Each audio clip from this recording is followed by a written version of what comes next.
చేసేటప్పుడు దొడ్డు బియ్యము మెత్తటి అన్నం వస్తుంది. నేను మా పిల్లలందరితో నేను భోజనం చేసిన మంత్రిగా.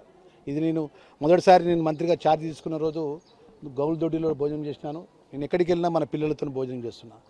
ఏదైతే జిల్లా కలెక్టర్ గారితో అదేవిధంగా సివిల్ సప్లై కమిషనర్ చౌహాన్ గారితో మాట్లాడినాను. ఎంటైర్ తెలంగాణ రాష్ట్రంలో ఉన్న గురుకుల హాస్టల్స్లో ఎక్కడ కూడా దొడ్డు బియ్యం కానీ మెత్తడి బియ్యం అన్నం కానీ కావద్దని చెప్పాను.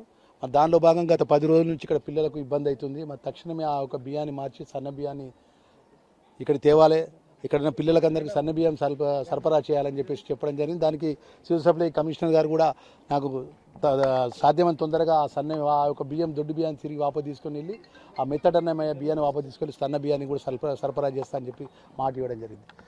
సార్ ఇక్కడ భూములన్నీ కూడా ప్రైవేట్ వ్యక్తులు వచ్చి ఇక్కడ కబ్జా పెడుతున్నారు సార్, ఇక్కడ షాపింగ్ కాంప్లెక్స్ కట్టుందని చెప్తే వెంబడి కలెక్టర్ గారికి ఆదేశాలు ఇచ్చిన. ఎంత పెద్దోడైనా కానివ్వండి, దానికి ఎంత పెద్ద మనిషి అనేది అనుకోండి, గురుకులకు బాలికలకు సంబంధించినటువంటి ప్రతి గజం భూమి కూడా ప్రైవేటు వ్యక్తి పోకుండా కాపాడాల్సిన బాధ్యత జిల్లా కలెక్టర్ గారిది, జిల్లా యంత్రాంగంది, రెవెన్యూ యంత్రాంగంది.